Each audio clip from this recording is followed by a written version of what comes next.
रायगड जिल्हा अध्यक्ष प्रदीप ओवाळ यांच्या मार्गदर्शनाखाली बैठकीचे आयोजन करण्यात आले होते। या बैठकीला पक्षाचे महासचिव वैभव केदारी, रायगड जिल्ह्याचे युवक अध्यक्ष अमित गायकवाड, रायगड जिल्हा उपाध्यक्ष प्रकाश गायकवाड, सुधागड तालुका अध्यक्ष राहुल गायकवाड, खोपोली शहर अध्यक्ष दीपक गायकवाड, खालापूर तालुका अध्यक्ष प्रवीण भालेराव, पेन तालुका अध्यक्ष देवेन कोळी, सम्यक विद्यार्थी आंदोलनाचे स्वप्नील गायकवाड, खालापूर तालुका युवक आघाडीचे अध्यक्ष प्रशांत गायकवाड, पेन तालुका महासचिव सुनील धामणकर, सुधागड तालुका उपाध्यक्ष चंद्रकांत जगताप, रोहित पवार, अश्विनीताई ठाकूर, युवा आघाडीच्या पुष्पांजली सकपाळ, युवक आघाडी महासचिव महेंद्र ओवाळ यासह पेन तालुका युवक आघाडीचे अध्यक्ष संजय गायकवाड।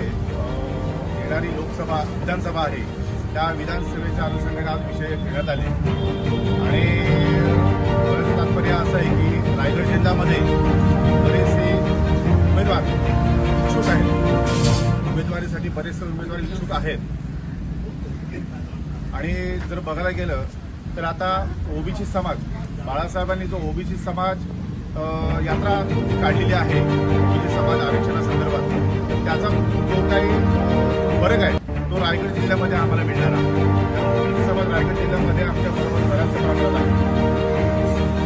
आजची जी मीटिंग झाली तुमची, या मीटिंगचे काय मुद्दे होते? येणारी जी विधानसभा आहे यामध्ये जे उमेदवार तुम्ही काय देणार आहात का? उमेदवार तर आम्ही 100% देणार रायगडमध्ये। अलिबाग दोन उमेदवार त्याचप्रमाणे पेनमध्ये सुद्धा आहेत आणि रायगडमध्ये आमची प्रोग्राम चालू आहे। तर आरक्षण यात्रा जी बाळासाहेबांनी काढली होती त्याचा फायदा आज रायगड जिल्ह्याला होणार आहे का? त्या पद्धतीने आरक्षण यात्रेचा जो काही फायदा आहे तो ओबीसी समाजाला आता कळलेला आहे की बाळासाहेब स्वतः उतरून ही आरक्षणासाठी झटत आहेत, तर त्याचा फायदा हा रायगड जिल्ह्याला निश्चितच होणार आहे। इतर समाजाचे जे काही लोक आहेत, जे पक्ष आहेत, इतर पक्ष आहेत, त्यांच्या संदर्भात तुम्ही काय सांगाल? बघा, आता जर बघायला गेलं तर त्याचबरोबर आदिवासी समाज, ठाकूर समाज आणि इतर समाज जो आहे आज वंचित बहुजन आघाडीमध्ये एकवटलेला आहे आणि आज संदर्भात आम्ही प्रयत्न करणार आहोत।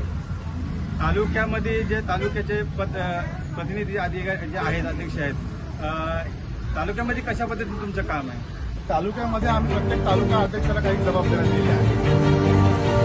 त्या जबाबदाऱ्या आता प्रत्येक बैठका किंवा त्यांच्याकडे तालुक्यामध्ये बैठकीत आम्ही मांडणी करणार आहोत। ओके सर, धन्यवाद।